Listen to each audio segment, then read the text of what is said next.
Part 2, 2nd of August 2024. We got cut off when I tried to show you the photo of the message that appeared on Beauregard's fur in 2021. And I was just telling you in a video either yesterday or the day before, how my angels and my spirit guides, if they want to send me a message, will find numerous, rather astonishing and unusual ways of getting me the message. In this case, a scrap of paper stuck to my dog's fur. It's a bit bizarre, but it happened a few times. It also happened again one Christmas a couple of years ago. Something got stuck and it was used by date, and it was at the time that I was having difficulties with my daughter. Well, I laughed and laughed my ass off because it was such an appropriate message, but it was a sticker that had come off, I think off a meat package actually, or something like that. And Bobo must have somehow rolled in it, and it appeared in my bed too.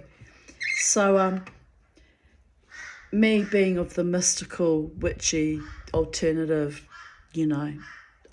shamanic bent, I take notice when I get these little messages. Sometimes they don't mean all that much of anything great importance, but other times they're astonishingly profound and accurate. So there is that. Anyway, we carry on still in 2021. The Tanya in full regalia, because achievement is not just a scrap of newspaper on a dog's body, laughing my ass off. And here we have Mama T all decked out, top hat. I even had my Turkish belt on, and all in purple, babies, purple and pink. Even had the feather in my hair, looking quite wonderful. In my weird and quirky ways, of course. My version of wonderful. But I like to be wonderful. Anyway, I need to buy new boots. My boots are wearing out, so that's grinding my gears. Because I do like to buy good quality boots. And, that's something I don't scrimp on. Is good quality shoes. And so there is that.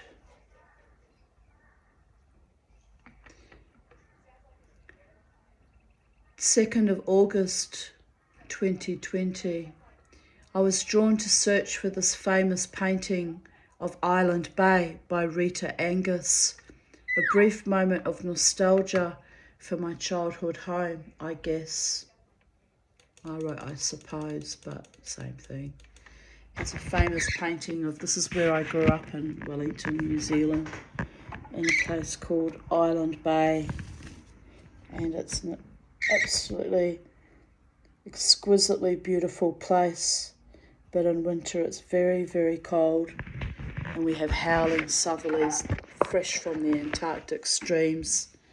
And it's part of why I have very, very weak lungs to this day, breathing in all that icy cold. And the island is called Tapu Te Ranga, and all those little fishermen boats are from the descendants of all the Sicilian fishermen that migrated out to Island Bay sometime in the late 1800s or early 1900s, and they've kept that tradition going of going out to sea and bringing in fish. So it's quite wonderful actually. Here's a lovely photograph of me with my beautiful boy. Ooh. Where is it? My beautiful boy Socks, Castle Arons. And me looking quite delighted.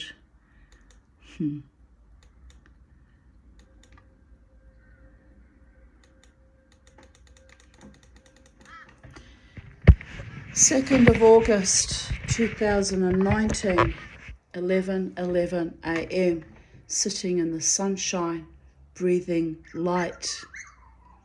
What else can the Tanya do but breathe light, am I right?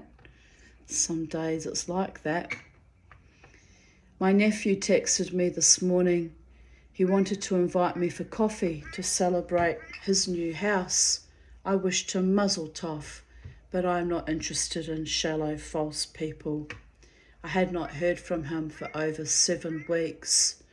I'm culling any family or friends who have shown me no kindness or support with my recent health crisis, meaning the gallbladder surgery. Life is too short to waste on superficial people. I had to fight for my own survival alone, again of course, but had support from only my very few rare champions. Humanity is becoming more ugly and disconnected by the day. I did eventually get over my grump there, and I did actually go and see his brand new built lovely home and made the appropriate, noises of praise and appreciation and aggrandisement, and then they dumped me again anyway. Should have followed my initial intuition, am I right? But never mind. It is what it is. He's my ex-husband's nephew, so it's not like I owe them anything really, at all, ever.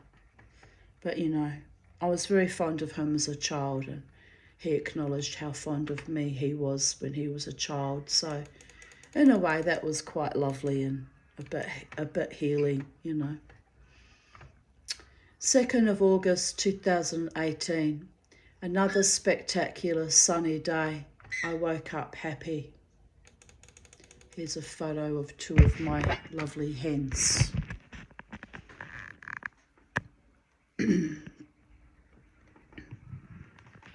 Tabitha and Elvira, I think it is. Looks like Elvira anyway. We're at the dog park so Beauregard can chase his ball. I have a squeezing, wheezing chest from the lovely scented mimosa wattle flowers. I regret not taking my Ventolin before leaving the house. All good. Used to breathing shallow, and it's such a gorgeous day. Beau has a big happy grin on his face, and my spirit is light for a change. My lovely boy chick is compensating for his missing bollocks, collecting balls. Oh, bless. Bless my lovely one, my beautiful boy. He loved his balls.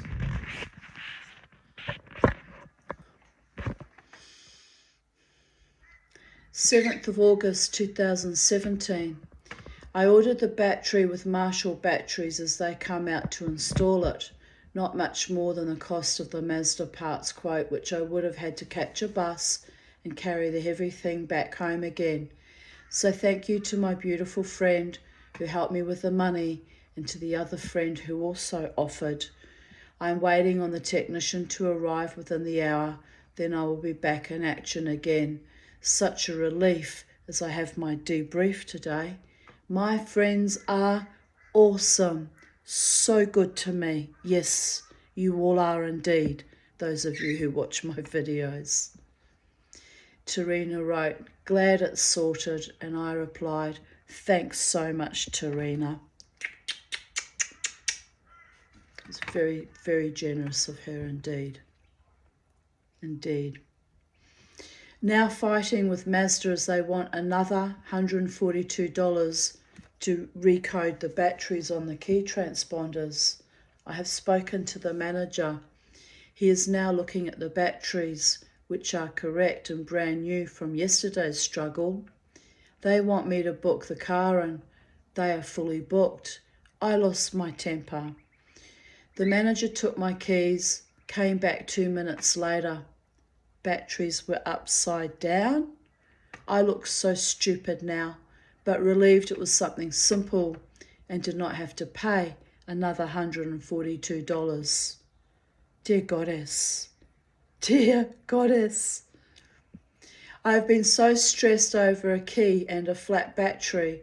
I still can't believe the rudeness and arrogance of the service department staff trying to squeeze more money out of me when all it needed was the batteries and the transponder key thingies being turned over. Plus they were rude when I rang yesterday.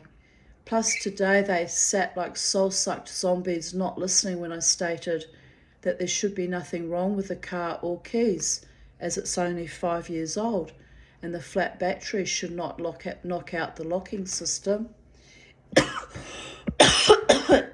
Even the spare transponder was brand new, as I'd never used it, but I gave it a new battery as it too had gone flat. Anyway, it is resolved now, but only after I seriously lost my temper at them. The manager implied I wanted them to fix the transponders for free. I said, no, but I don't see how it can suddenly jump from $57 you just quoted me to $142, and you were fully booked anyway, so I will have to make a booking, and I need the fucking car today. Anyways, over and done. I seriously consider getting rid of the car, as too often my beautiful friends have to help me out to keep it on the road, and I feel bad about that. But another day and another miracle, and yes, freedom of movement does keep me a bit saner. The guy who put the car battery in commented that I've only done 48,000 kilometres, and I have done well. The original battery lasted almost 5 years. Yes, because I can't afford too many long trips, petrol, spending money, etc., plus accommodation, which I can't afford. So I'm careful to conserve the car as long as possible. My last little Mazda 121 lasted 22 years. I had a lot of help over the years keeping that one going. This car is made of plastic and is already popping its stays like a disgruntled old-time whore in a saloon. Outrageous how poorly built modern cars are.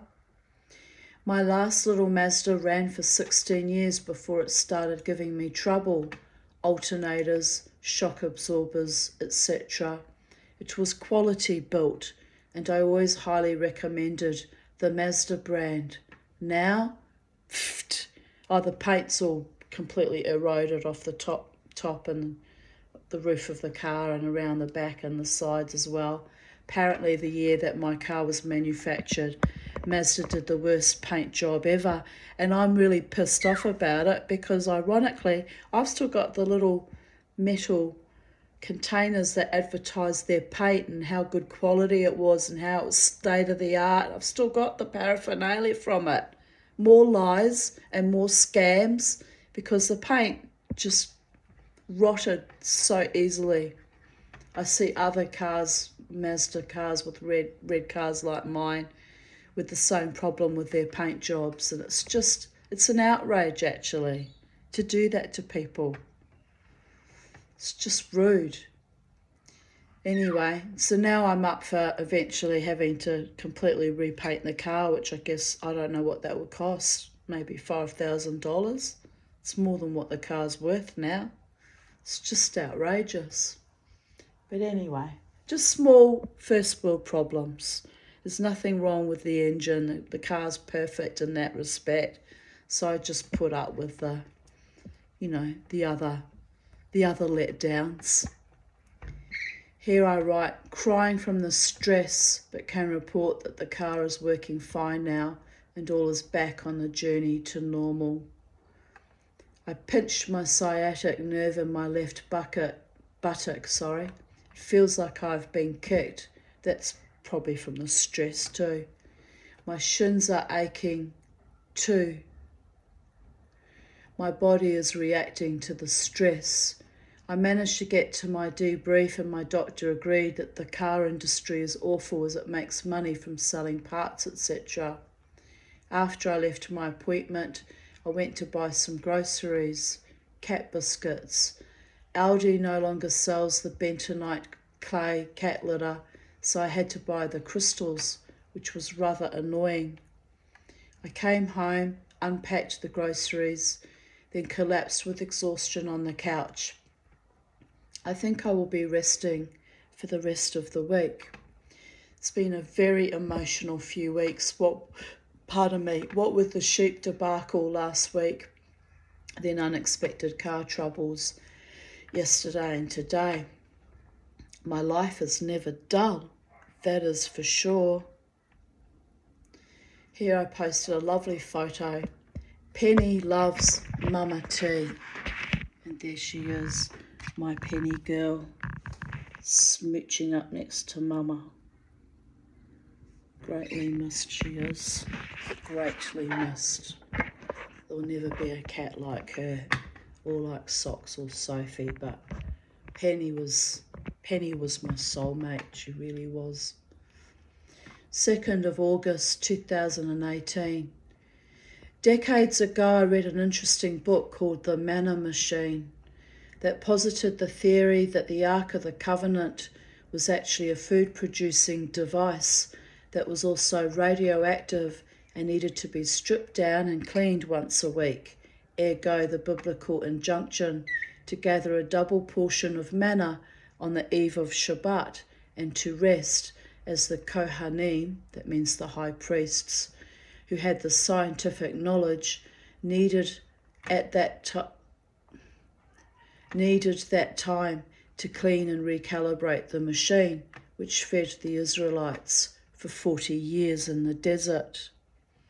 It worked on the theory, not too outlandish, that Adonai, our Jewish God, the jealous, smiting, easily pissed off one, was actually an alien with superior technology, parting the Red Sea. Also, Moses, had to hide his face from him on Mount Sinai to avoid the immense light, again possible radiation burning. He was gifted with some of their technology, raising his arms as he led the people through the desert with a pillar of light behind them and one in front of them. Anyway, this gave me pause for thought. If we can make food out of microbes and electricity, then we too are becoming gods. P.S. I still believe in a creator, a supreme being that created all other gods and living forms. We are all interconnected in the multiple universes, paradigms, and existence. I am not here by accident, but I just wish the Eternal that seated me here via those evil defunct humans could just let me live my life happy ever after, with true love, enough prosperity, and a peaceful, easy life, as I am done with drama, chaos, trauma, and all the utter bullshit that goes with it. Yesterday was the 9th of Av, a solemn day signifying the destruction of the temple in Jerusalem and the dispersion and persecution of Jews for thousands of years.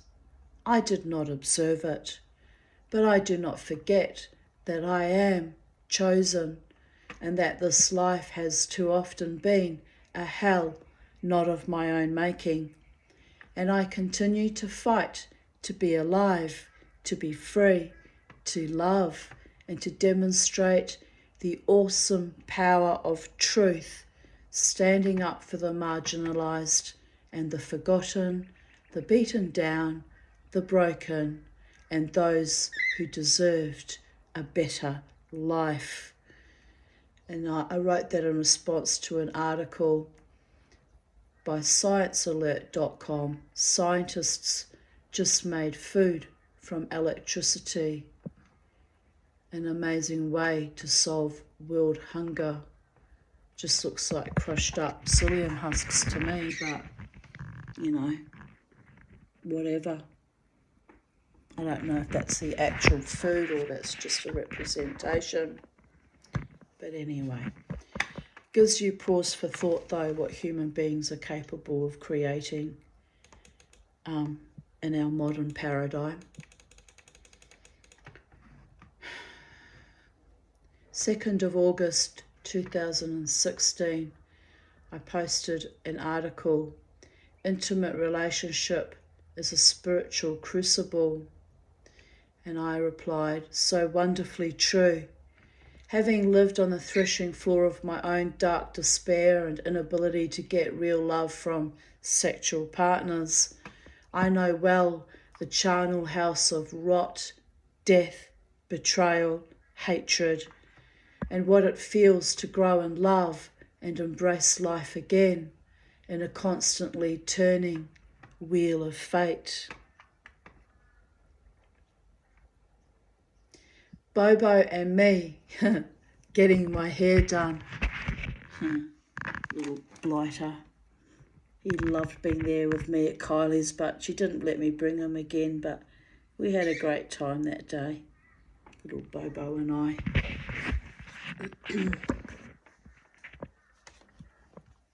Such a gorgeous boy. Mama's gorgeous boy. Ha ha ha, I got caught out with Bobo in an epic deluge at the dog park, so my freshly coiffed, blow-dried hair is all ruined. Bobo needed a bath anyway, so we raced home. I bathed him, stripped off my sodden clothes, and had a quick shower as well. Oh, my hair looked beautiful too.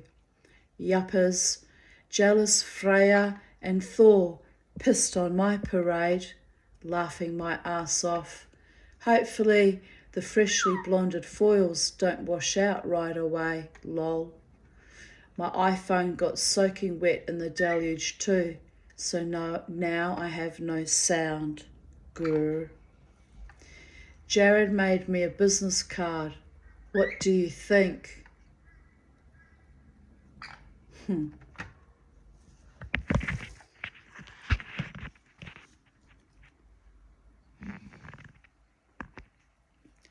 It says, Tanya Aarons, writer. Wow. Well, what can we say about that? Tanya Aarons, YouTube podcaster, reading her own mad scramblings, and yet I currently have 93 subscribers. I had 95, but 2 dropped off. I don't know why. Whatever. Do what you will, people of Earth. You're not prisoners of my love. Just remember that. But anyway, I'm very astonished that 93 people, maybe not all at once, but individuals, are watching my videos. So you must derive some kind of gnosis from it. Here I write, the pen is mightier than the sword. It takes time to calculate a well-worded arsenal of pain. A sword, however, instant gratification, laughing my ass off. My friend Jana wrote love, Nigel wrote fab, and Nanny Dubs wrote bloody awesome. Trigger warning, strangulations, defunct evil relationships, grief. Cup of tea time for those of you who are feeling a little bit fragile today. God's bless. You don't have to listen or watch my trauma processing, just saying. It's bad enough I have had to live through it myself. But on we go. Courage in all my undertakings. There's one thing you'll be able to say about me when I eventually leave this mortal coil is I was courageous. Oh yeah, 5 days of 11s, but I have had happy days too. After last Monday, when a terrible, deep, unexpected grief haunted me, which came out of the blue and did not feel like it belonged to me, I have felt much, much happier. Emotional slumps are very scary, especially when they don't seem to have a trigger. But once again I rose from my own death-like torment and am flowing with bliss again. Cascading fountains of love and light, Even my former love interest coming to stare at me at the casino with a woman in tow like a twat did not bring me down. I am the queen of my own life, and no man, woman or child will take control of my emotions. I gave and gave and gave, and now I will give to myself what I threw down like pearls before swine. Sweating, grunting piglets, hoovering up my bliss as they were envious. Manufacture it yourself, twatty. You have the power. You don't need me. I don't need you either. I will miss him, however. I will miss the ebullient, fulfilling love that poured out of me. Nothing wasted, everything to gain. His rejection means I get me back. I will rebuild me, increase the dose of love and light, and fight for myself as I have always done. Nil carborundum et bastardos. They have their own journeys of self-discovery. These kinds of men who want to control me always lose in the end. Love is a fire that burns bright or smoulders in dying embers, but it is easily fanned into a great inferno. As long as one tiny spark is kept precious, it will flare again. They will have to begin as they ended, voyeurs and witnesses to my joy from afar, from across a room or far, far away in another dimension. Watch and learn, you Davidian reptilians. You knew not whom you stood before. You judged me poorly. You deemed me weak. You miscalculated the depths of my love and later my forgiveness. You abused, and now you are sorry. Too little, too late. Ha ha ha. Funny old world, innit? I still remember Davidson Devo throwing a tantrum. You think God is on your side. I turned my head ever so slowly, a smirk playing upon my lips, watching the dangerous man, child, whore devolve with guilt and shame and so much hate. Really, David? Does God even take sides? I see no evidence of it. He broke down in front of me. He knew then and there that I was onto him, colluding with my enemies, then deriding and mocking me when he wasn't still trying to fuck me. Pathetic little sex addict, laughing my ass off. But after all is said and done, I am free and I am happy. I told him there would come a day he would grovel at my feet and I would step over him like the lousy, worthless scumbag cur he was. For 4 nights he hammered at my door, but I was merciful. Go into the light. I don't forgive you. I will never, ever forgive you, but I release you into the light. I don't want that filth in my energy. He can fuck off, but he did not leave so easily. It's odd, you know. I had a fortune teller tell me 30 years ago that I would have a a lover. Well, he wasn't exactly a lover when he died. I hadn't spoken to him for fucking 15 years. But anyway, she said that there would be a man that died that would not leave me willingly. And I remember thinking, oh, that sounds really dreadful. Must have a really dreadful death, and I'll be there nursing him and it'll be just fucking awful. That's how I imagined it, interpreted her fortune telling. No, it was Davidson Devo not leaving, well, he'd left me 15 years prior, but not leaving my energy completely and not wanting to move on into the light without that last weird, fucked up, supernatural goodbye, am I right? And still he hangs around from time to time. It's odd. It's odd considering he didn't choose me and married another woman and had 3 children to her. It's extremely odd. I still struggle with that, to understand that to this day. How we could have still had that kind of soul contract upon his death. And I did release him because I don't need him in my energy. He doesn't belong to me. He never belonged to me, actually. And I certainly don't belong to him after all his evil and malfeasances. But here I write, he did not leave so easily. His obsession following him to his grave.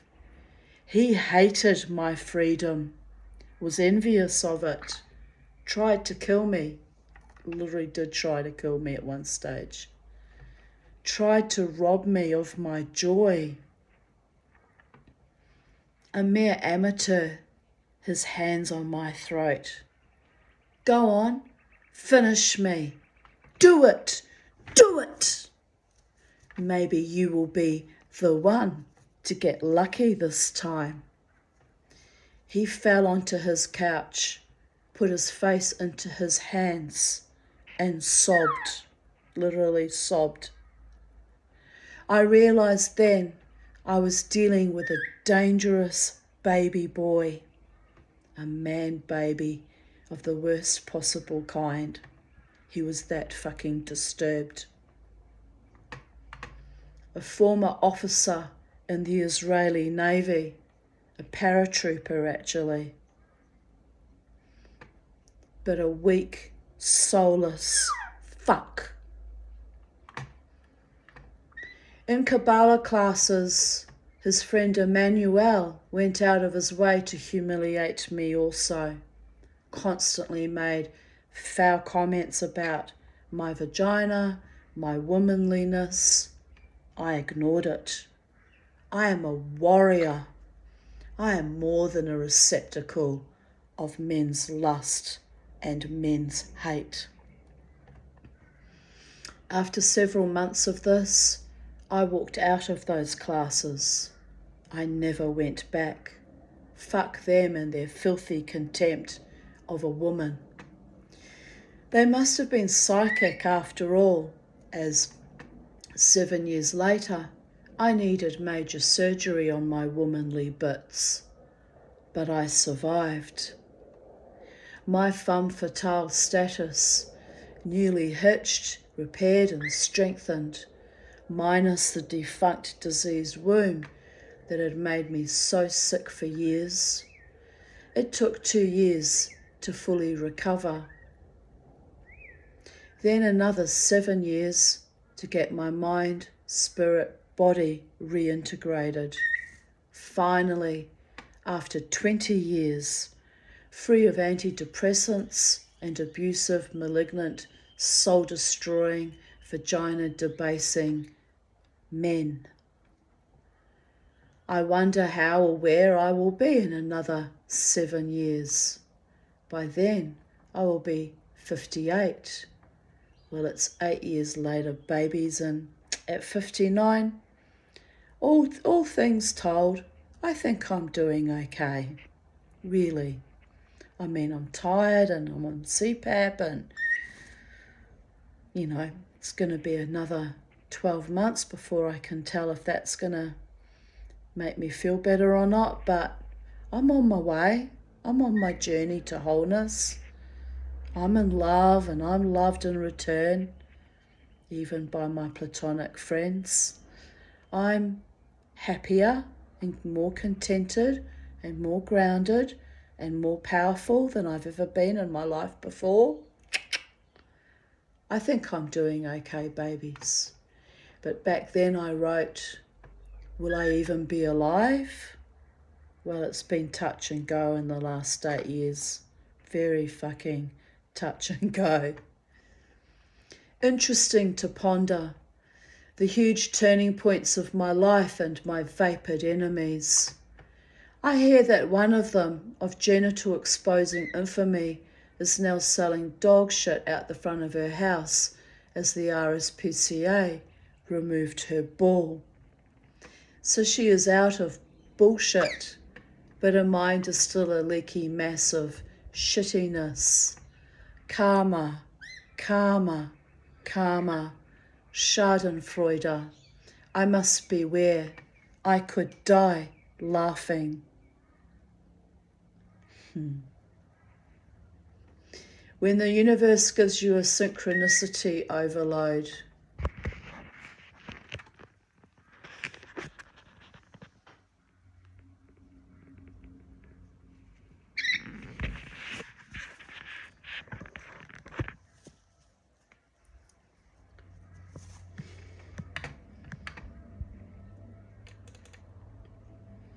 this is funny. I mostly drink tea or cappuccino. Milky, frothy cappuccino. Bubble, bubble. Magic, real magic has no colour. It just happens. Perhaps that is why I am psychedelic. Lol. And I wrote that in response to this meme. Baphomet making coffee, and looks like it's a lino cut someone's done. It's very beautifully done, actually. Very clever.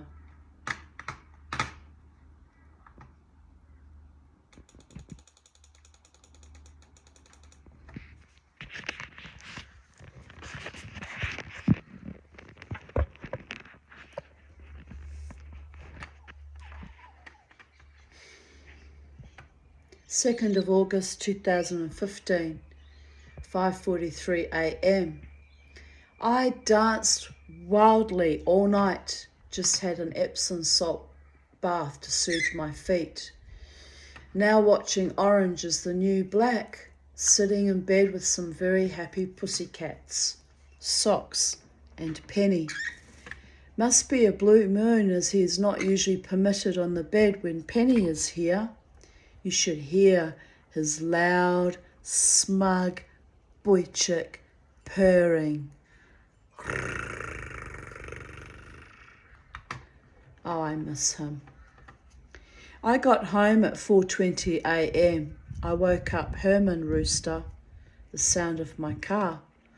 So I had to bring him inside, tighten his no-crow collar, cuddle him, give him some banana, which he was rapt about, then put him back in the coop. He quietened right down. It's almost dawn, so I suspect he will start up again. He is so cute though. The tiniest little cock with shiny black feathers and an absolute mama's boy. He was the most loving little rooster. Oh, he was adorable. I miss him. If I ever get money enough, if I win lotto or something, some miracle happens like that, I'll get acreage with 5 or 10 acres and I'll have my own chooks and maybe a few little roosters again. I love them. Absolutely love them. Not everyone likes me, but not everyone matters. Damn straight, Lucille Ball. That is the biggest truism we ever heard in our lives. Gorgeous she was. So gorgeous.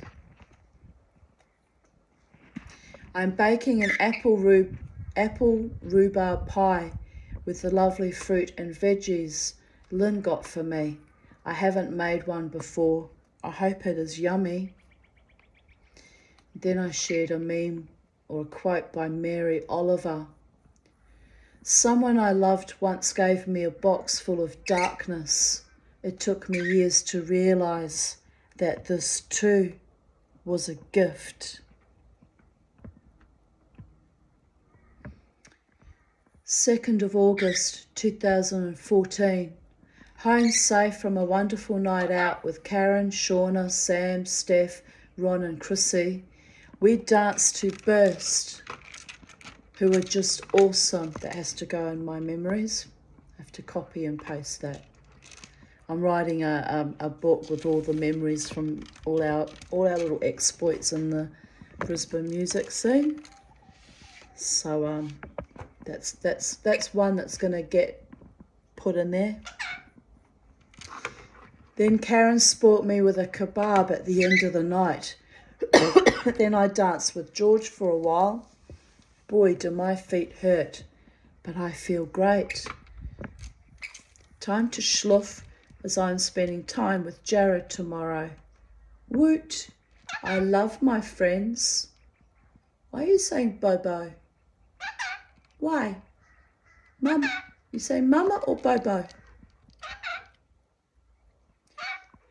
Mad insane craving for ice cream at 3:26 a.m, laughing my ass off, especially since it's winter time. That's a really odd craving for me to be having in winter. So eating some and about to have a nice cup of tea like the sophisticated middle-aged lady I am, winky face. Watching Foxtel at Jared's show on Annie Leibovitz. Interesting. We had fish and chips and a windy walk along Thompson's Beach. It was cold and blustery and reminded me of my childhood in Island Bay, Wellington, New Zealand. Beautiful, powerful stuff. Then I shared an article from mindunleashed.org, 9 signs you're an old soul.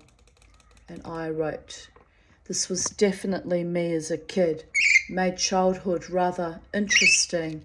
Most of the time I felt like I was surrounded by idiots. As a teenager at social events, I would usually gravitate to the oldest people there and ask about their life stories. I learnt a lot about life from elders. My mother resented it, but she ran around like a gabbling peacock most of the time. I am glad to know I am an old soul, and I sure as hell am enjoying my second childhood now.